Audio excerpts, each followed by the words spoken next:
Эхо Москвы в Уфе и общественная организация Берзямлек представляют рубрику «Говорим по-башкирски».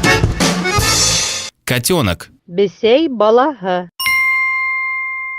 Спасение котенка. Бесей балаһын ҡотҡарыу. Спасение котенка. Бесей балаһын ҡотҡарыу.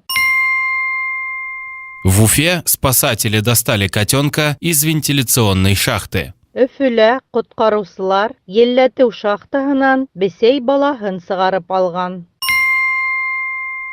В Уфе спасатели достали котенка из вентиляционной шахты. Өфөлә ҡотҡарыусылар елләтеү шахтаһынан бесей балаһын сығарып алған.